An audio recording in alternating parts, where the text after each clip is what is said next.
You want to know how long it takes an avoidant to miss you. Not because you're curious, because the silence is eating you alive. Because every hour that passes without their name lighting up your phone feels like a verdict. Because your mind keeps doing that cruel little loop. If they cared, they would reach out. If they loved me, they wouldn't be this calm. If I meant anything, how can they sleep while I'm unraveling? And the worst part is not even the silence. It's what the silence makes you believe about yourself. That maybe you were too much, too emotional, too available, too deep, too honest, too easy to leave. So now you're sitting there, trying to decode absence like it's a language, trying to measure love by response time, trying to figure out whether an avoidant misses you in days, weeks, months, or not at all. And here is the brutal truth most people do not want to hear.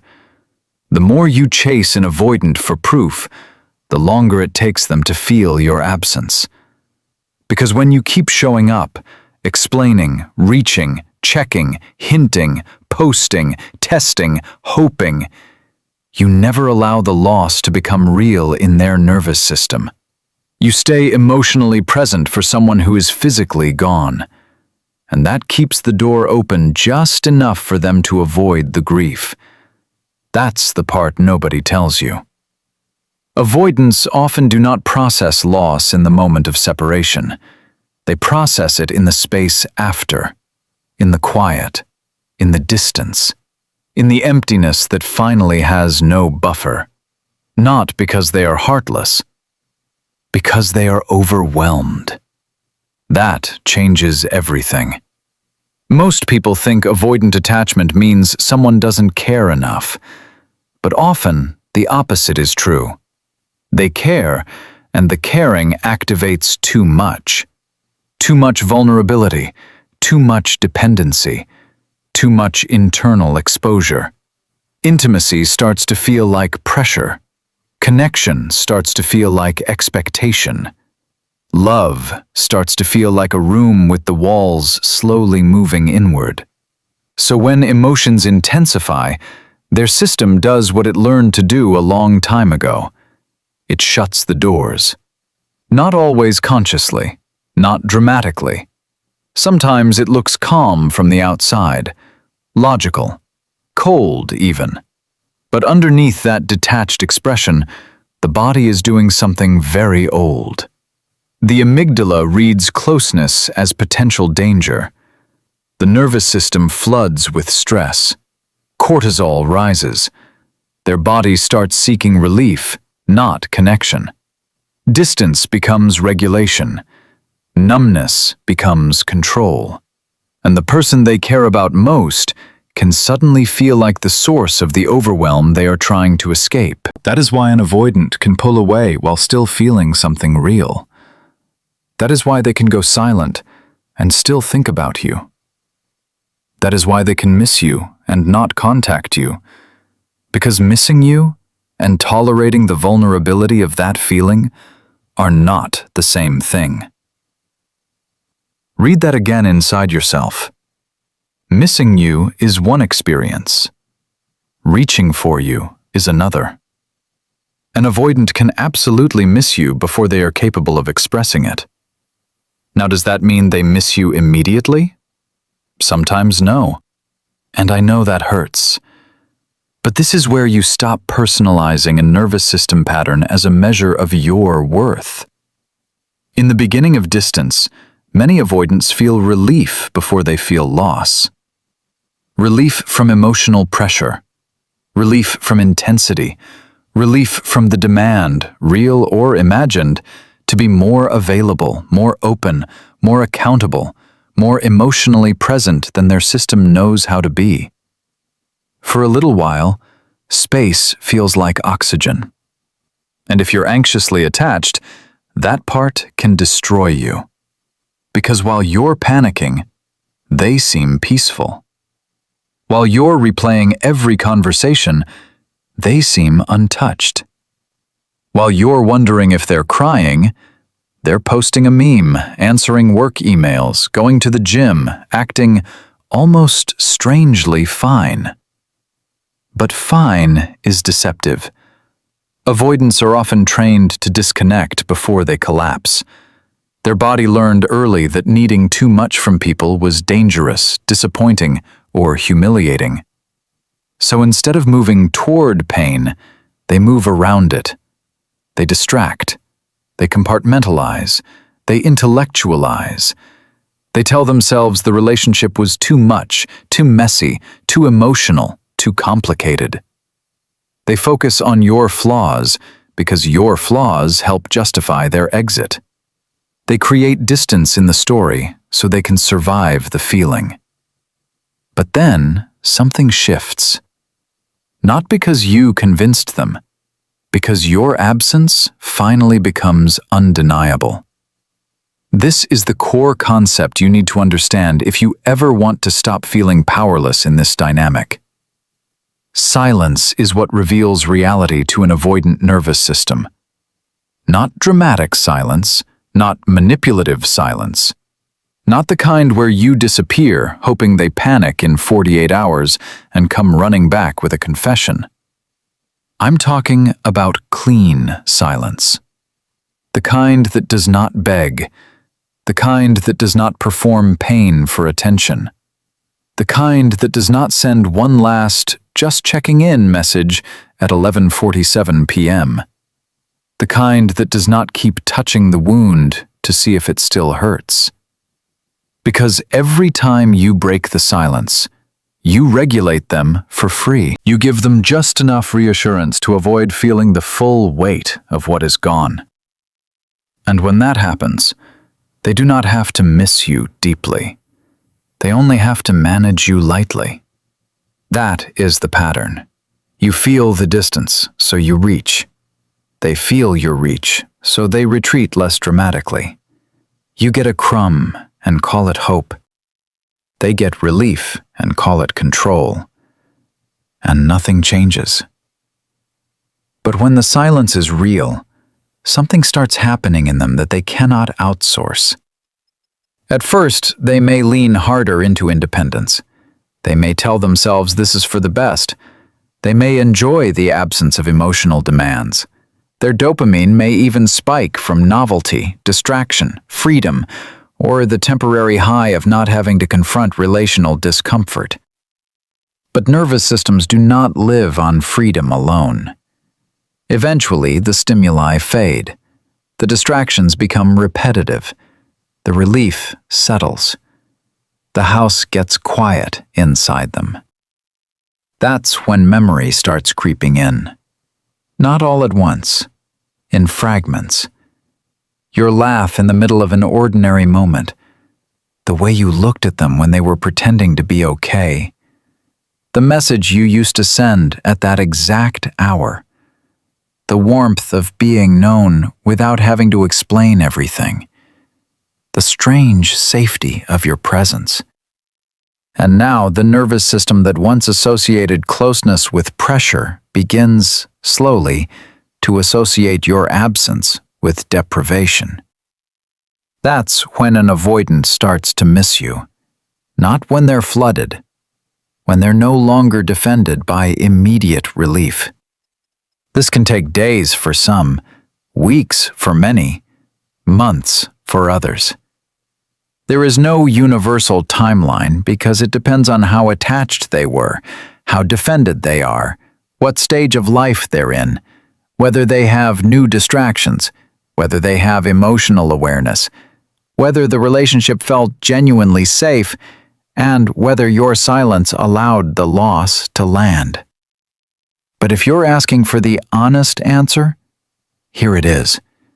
Avoidants often miss you later than you hoped, and deeper than they admit. Later than you hoped, deeper than they admit. Because they are delayed processors of intimacy. They don't always feel the loss when the door closes. They feel it when the echo starts.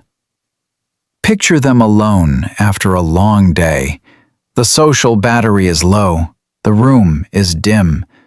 No one is asking anything of them. No argument to defend against. No emotions to manage. Just stillness. This is where the truth starts sneaking in. They wonder what you're doing. They check your profile and tell themselves it means nothing. They start composing a message they never send. They remember the softness they couldn't receive properly when it was in front of them. They feel a pull toward you and immediately argue with themselves about it. Maybe it wasn't that real. Maybe it was too much. Maybe reaching out would make things worse. Maybe you've already moved on. Maybe you should. That internal tug-of-war is exhausting. It is not the dramatic agony you feel as the anxious one. It is quieter, more hidden, more fragmented. But it matters. Because what looks like indifference from the outside can actually be internal conflict on mute. And this is where most people sabotage everything. Right when the avoidant is finally beginning to feel the absence, you break. You send the long message. You ask for closure. You post the quote. You test the waters. You call it honesty, but really it is fear in a beautifully written outfit. And the moment you do that, their system shifts again. They don't have to move toward the feeling anymore. Now they can react to your energy instead. Now the focus is no longer their loss, it's your pursuit, your pain, your pressure. And even if your message is soft, loving, mature, respectful, if it arrives before the absence has matured inside them, it can still feel like emotional demand. And demand is what shuts an avoidant down. This is why non-reactivity is so powerful, not because it is a trick, because it is the first time the pattern does not get fed. When you stop chasing, stop over-explaining, stop trying to manage how they see you, something radical happens. You return to yourself. And they lose access to the version of you that was always available for emotional extraction. That's when the power dynamic changes. Not because you become cruel, because you become still. And stillness is unbearable for someone who expected you to keep reaching. Suddenly, they cannot predict you anymore. Suddenly, your attention is no longer in their pocket. Suddenly, the emotional supply they took for granted is gone. And what they once experienced as too much begins to look, from a distance, like love they may not find so easily again. That's when curiosity turns into craving. They start checking for signs. They wonder if you're talking to someone else. They imagine you healing without them. They feel the sting of becoming irrelevant to someone who once held space for all their contradictions. That hurts. Even avoidants hurt, especially when they realize the person they could not fully receive might not remain available forever. But let me tell you something even more important than whether they miss you. If the only version of your power is being missed, then you are still emotionally trapped. Because now your self-worth depends on becoming unforgettable to someone who was never emotionally equipped to hold you well. That is not freedom. That is still a prison, just wearing prettier clothes. Yes, an avoidant may start chasing when your energy is gone. Yes, they may miss you when your silence becomes real. Yes, they may obsess more once they can no longer access you easily. But do not confuse being wanted with being safe. Do not confuse delayed longing with emotional maturity. Do not confuse their return with transformation. This is the warning. Sometimes an avoidant comes back not because they are ready, but because the distance finally made them feel. And feeling is not the same as healing. Missing you is not the same as choosing you well. Craving your presence is not the same as building the capacity to stay open when intimacy returns. If nothing has changed inside them, the pattern will repeat. They will come close, feel good, soften, reconnect. Then the vulnerability deepens. The nervous system panics. The walls go back up. And you find yourself right back in the same haunted house, calling it love because the beginning felt so real. So if they do come back, do not be hypnotized by emotion alone. Watch for capacity. Can they stay present in discomfort? Can they name what happens inside them? Can they tolerate closeness without making you pay for it? Can they repair after withdrawing? Can they hold your feelings without treating them like accusations? Can they move toward connection when their body wants to run? That is the difference between someone who misses you and someone who is ready for you. And now we come to the part your heart may resist, but your soul desperately needs. The real shift is not learning how long it takes an avoidant to miss you. The real shift is becoming someone who no longer abandons themselves while waiting to be missed. Because every day you spend measuring their silence is a day you are not hearing your own. And your own silence has something sacred to say. It says you are allowed to stop proving. It says you are allowed to stop auditioning for basic care. It says love is not supposed to feel like emotional hide and seek with your nervous system on fire. It says the ache you feel is not proof that this person is your destiny. Sometimes it is proof that your wound has found a familiar shape. That's why this hurts so much. Not just because you miss them, because the dynamic touches something older. The part of you that learned to equate inconsistency with value. The part that feels more alive in pursuit than in peace. The part that thinks love must be earned through patience, pain, and perfect timing. But your healing begins the moment you stop romanticizing your own deprivation. The moment you decide that being deeply loving does not mean being endlessly available. The moment you understand that your softness is not weakness. Your presence is not cheap. Your loyalty is not ordinary. And the people who cannot hold that do not define it. So how long does it take an avoidant to miss you? Long enough for the silence to become real. Long enough for relief to wear off. Long enough for your absence to stop feeling like space and start feeling like loss. Long enough for the memories to become louder than the defenses. Long enough for the nervous system to realize that what it escaped from was not danger, but depth. But here is the final truth. By the time they fully feel it, your life should no longer be on pause. That is your power. Not making them miss you. Outgrowing the version of you that needed to wait around and watch for proof. Let them have their timeline. Let them wrestle with the echo. Let them sit in the quiet they helped create. And you, come back to yourself. Come back to your body. Come back to your standards.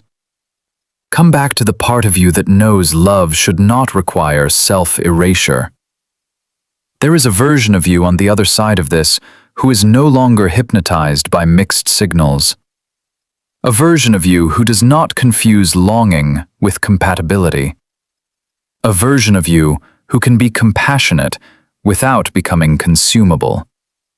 A version of you who understands that being missed is flattering, but being valued is sacred. Become that person. And if they come back, they will not find the same frightened heart they left behind.